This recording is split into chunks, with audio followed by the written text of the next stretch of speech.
Cargo ভিলেজে আগুন নিয়ন্ত্রণে কাজ করছে ফায়ার সার্ভিসের 37টি ইউনিট।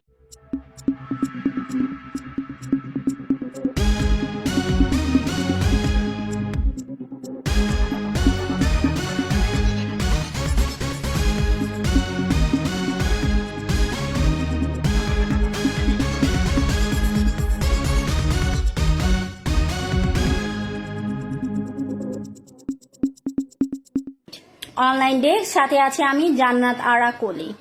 হযরত শাহজালাল আন্তর্জাতিক বিমানবন্দরের কার্গো ভিলেজে ভয়াবহ অগ্নিকাণ্ডের ঘটনায় ফায়ার সার্ভিসের 37টি ইউনিট ঘটনাস্থলে কাজ করছে।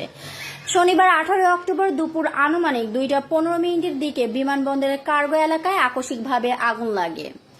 খবর পেয়ে বিমানবন্দর ফায়ার সেকশন, বাংলাদেশ বিমান বাহিনীর ফায়ার ইউনিট এবং সংশ্লিষ্ট সংস্থাগুলো দ্রুত ঘটনাস্থলে পৌঁছে সম্মিলিতভাবে অগ্নি নির্বাপন কার্যক্রম শুরু করে।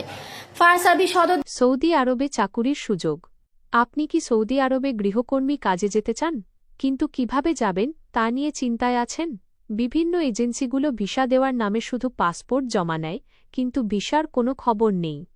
তাহলে চিন্তা ছাড়ুন, কারণ RBH ট্যুর অ্যান্ড ট্রাভেলস আছে আপনার পাশে। দপ্তরের মিডিয়া সেলের কর্মকর্তা তালহা বিন জসিম জানান, দুপুর 2টার দিকে খবর পাওয়া যায় যে বিমানবন্দরের 8 নম্বর গেট সংলগ্ন কার্গো এলাকায় আগুন লেগেছে।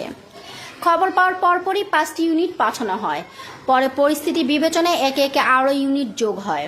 তিনি আরও জানান, মোট 37টি ইউনিট বিভিন্ন স্টেশন থেকে ঘটনাস্থলে গিয়ে আগুন নিয়ন্ত্রণে কাজ করছে।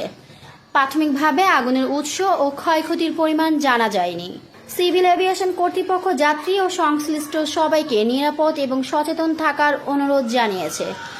সংস্থাটি জানিয়েছে, অগ্নি নির্বাপন কার্যক্রম শেষ হওয়ার পর ঘটনার বিস্তারিত প্রতিবেদন প্রকাশ করা হবে।